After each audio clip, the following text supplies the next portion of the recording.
I was hoping this was a video I would never have to make, but I am stuck on the iciest, hilliest road ever. It's an entire sheet of ice. Now, I was taking this way to a breakfast place. It's a shortcut. I knew it went downhill. I thought it would have been sanded or something. It has not been sanded at all. There are houses here. It's just a sheet of ice. I actually skid downhill for like a good quarter mile to get to here. Thankfully, I stopped on the side of the road. But I used up all of my ice melt, what little sand I had. I'm trying to chop the ice underneath my wheels. I can't move. I really need to get chains on my wheels. Right now, I don't know what I'm going to do. I have two options. I can wait for the ice to melt, which might take all day. Or I can hope that I get rescued by a friend. I actually texted someone, guy I've gone hiking with in a bunch of my videos. He might try to come and help me out. I don't know. I'm kind of scared. I don't want him to get in a situation here himself because of me. You can see there's about a half-inch sheet of ice. I can chip it off, get down to dirt, but to do the entire road like this would take forever. Check this out. I might have rescue. So I'm going to try reversing into his sand. Maybe that will do the trick. God, I hope I don't crash into the woods because I have like no control for the first 5 feet or so. All right, here goes nothing.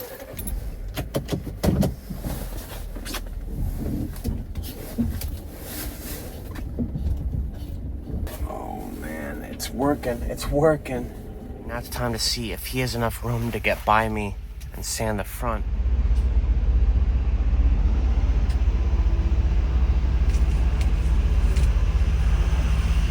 Oh my God. I don't believe it. Oh man. This could have been much, much worse. New must-have winter hack for my van. Chains for my tires. I might even get those today. They say what doesn't kill you makes you stronger. That is so true in van life. That was the closest yet I've come to dying, and I'm taking it as a learning opportunity. I heard that they offer a sand and salt mix up here in town for free. You just shovel some away. That ice melt stuff, that magnesium chloride, you know, for it to do its ice melt magic, that takes like hours, like overnight. So it's not an immediate solution as good as just good old sand and salt in terms of giving you friction. Yeah, this stuff absolutely sucked in terms of giving me any sort of rescue situation. At least I got a nice container of it. This is like 1.5 gallons, so I'll just use this for the salt. I guess the trick is to get here early. What's left is more of a mud than a sand, but I'll still take it. Supposedly it's a sand-salt mixture, which would be great. The sand just worked wonders this morning in terms of saving me. Like, it spreads so thin. That's really what you want. I wouldn't mind if there's a sand even thinner than this. I would pay for it. I also learned not to use a shovel as an ice pick. There are reasons they're different tools. But check this out. I can put my sand right next to my water filling jug without having to take up precious real estate in my pull-out drawer furniture thing. I don't know what you even call this stuff. But yeah, I have a perfect space for it. So that's great. Next thing I want to take care of is chains on my tires. I know nothing about that. I want to see what my options are first. So there's a Harbor Freight here. Maybe I'll try that first. There's also an AutoZone. I was going to go into Harbor Freight first, but there's a kitted out van, a Ford Transit up here by the AutoZone. So I'm going to sneak past it. Try not to look too nosy, but I want to see if this is a decked out camper. So they do have a roof fan, but yeah, that is a DIY bulkhead. I thought from a distance that was one of those metal bulkheads that you can buy for like cargo vans, but that was wood, painted gray. I would love to meet them, but I'm definitely gonna knock and interrupt their privacy. I think I'm just gonna see what AutoZone has and try not to buy miscellaneous stuff. That's my worst habit when I go to these car places. I'd ask if they have chains, but they're preoccupied. So I'm gonna shop. Like I said, I always end up buying stuff I don't need when I go to places like this. I'll probably end up doing that right now. Check out this thing, these red panel strips you push into panel gaps in your dashboard. I'm not sure how well these would work in my van or if they're really worth 25 bucks, but something I'm very tempted to splurge on. Well, I did buy something I totally don't need, a telescoping plow brush thing. I did just buy a telescoping plow and a telescoping brush last weekend as two separate things. This combines the two. It'll save space in the back of my van, but obviously last weekend's buy was a total waste of money. They don't have snow tire chains here. He said Tractor Supply might have some, which is right down the road. I asked the AutoZone guy if they had tire chains, and he said Tractor Supply before I could even finish the question. You can tell he's been asked that a lot today. Tractor Supply is a cool store. It's right next to the Aldi's I often go to. I think I've shopped in it, but like always for spices and boots and clothes and like non-tool stuff. So this will be a first. No, they don't have tire chains here. They recommended I go to AutoZone, where I just came from. I hate it when they do that. Like, he actually recommended I go through to a few more shops, but I'm not gonna drive around all afternoon. So instead, I'm gonna take the opportunity to shop and impulse buy something here that I totally don't need. What is this heavy-duty tire tube? No, that's definitely not something I need. Oh, here we go. ATV tire chains. What is the diameter of this stuff? Tire chains for snow blowers and ATVs, but nothing for a car or light truck. I find that hard to believe. I guess it's one of those things you just have to buy online nowadays. I don't think I'm gonna get anything else here. Very tempted to splurge on a cowboy hat though. So the tire chain issue will not get resolved today. I'm gonna go on Amazon, see what the options are. But boy, what a gloomy day this has been. It's actually above freezing right now, which is great. I'm glad it's above freezing because my gray water tank valve had frozen. Everything I've been pouring down the sink over the past week and a half has not been escaping the van. So happy for that. Wouldn't mind if it were a bit sunnier. This guy on Amazon has the same exact tire as me. I'm so glad I read these reviews. So I am gonna get a 2-pack in this tire chain size, wherever the top of the page is. Right here. Let's add that to the car. I'm only gonna get 2 because I have an all-wheel drive, which is just the front 2 wheels most of the time. I'm not only gonna get the tire chains though, I'm thinking of getting some other gear, traction boards. Here we go, traction boards. I like the red.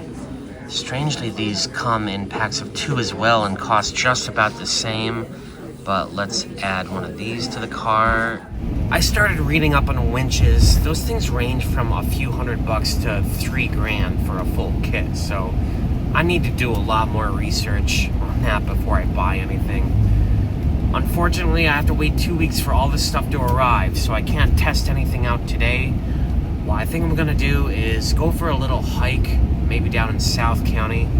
But before I do that, I need to get some traction boards for my own 2 feet.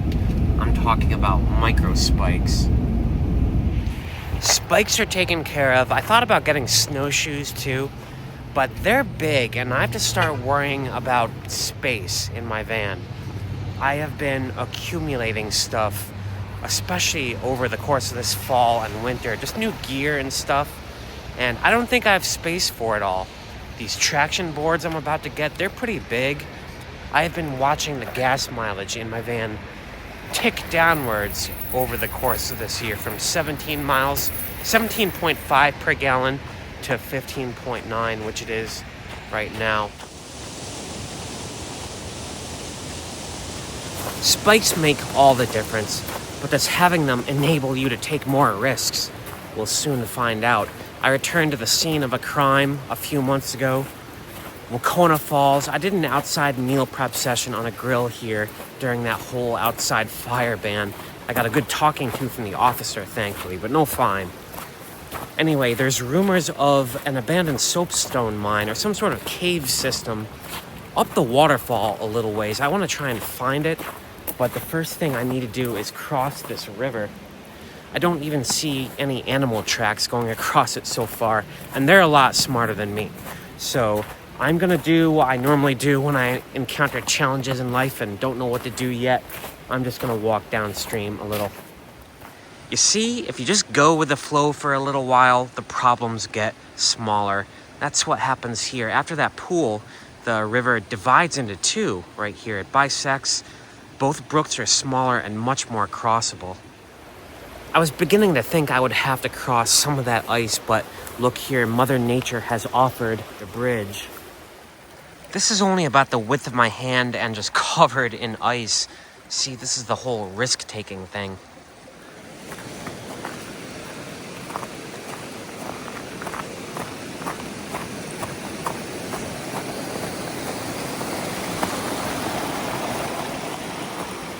Found another log. I definitely marked that on my GPS. I may need to cross that in the dark. So I'm on the other side. The question is, where would a cave system be? I think right now I'm gonna head all the way to the top of the fall. I know it's in the stretch, and then if I don't find it, turn around and start looking downstream. I have about an hour before the sunset.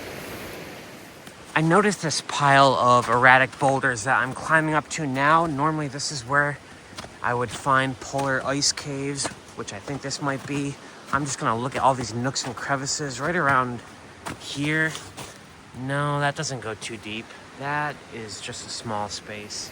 The other side is far more rugged than the touristy side, but oh man, look at what I may have just found right here. I'm not sure if you guys can get the scale of this place. It's probably around 25, 30 feet tall. And there is a frozen over ice rink in here, so I'm gonna take you inside. Turns out spikes also let you walk on water. There is a cave system right here that normally would be flooded. I'm gonna try to follow it. I actually see light at the other end.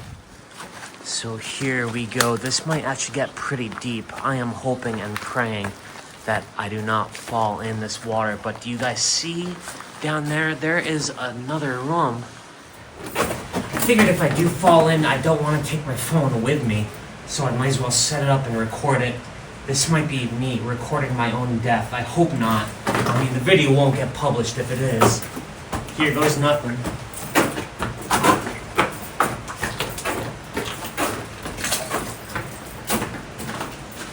Yes, I made it, and now I'm doing it all over again with expensive electronics in tow. You can see this is all. This doesn't look like granite. This is soapstone, that very soft kind of clay-like stuff. This might actually be the quarry. It would make sense if this was a hand hollowed out tunnel. It does have kind of a nice arc to it, but I'm not sure. Yeah, look at this beautiful stone. That is absolutely soapstone. I feel like I can scratch it with my bare hand. But here, I'll show you guys the other end, which opens up to some daylight. Right here. So in the winter you can walk on the water, but you gotta deal with this. Huge icicles. There's an absolute unit that fell onto the ground right here. I would not want to be impaled by one of those things, but this stone is just a gorgeous wash of colors right here. I'm not sure if this was a quarry or a natural formation. I think I'm gonna start heading back downstream though. Or upstream, I don't know, wherever I am in life, I never know. I do want to get back to my van before it gets dark. The water was flowing at Wacona Falls because we've had a big thaw the last 2 days. I took the opportunity to explore the backcountry roads around here a little, look for more places to hide, but I don't have my recovery gear yet. The roads look a little scary. I'm worried about them icing at night and winding up in that same situation again. So tonight I think I'm gonna do a meal prep. I have not had a chance to cook in a while, but I am just really exploring driving down these back roads with this fog. It's like something out of a horror movie. I swear every time I come to this Aldi, the selections get fewer and fewer and more expensive. It also always looks like a tornado just hit here. Not my favorite grocery store, but unfortunately it's the cheapest in town.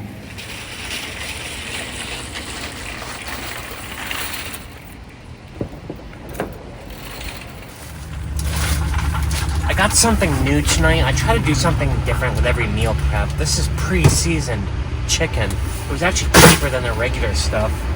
I also got these onion stalks. Maybe I can get that onion flavor without the agony of tear gassing myself, chopping up onions. The more I do these meal prep sessions, the less I like to waste time chopping stuff, you know what I mean? So you can see my cooking operation I've got going inside my van. I've got my rice going on my camp stove here. I am getting my big pan prepared here and my chopping board right here. I am just doing my pork tenderloins and those onion stalks.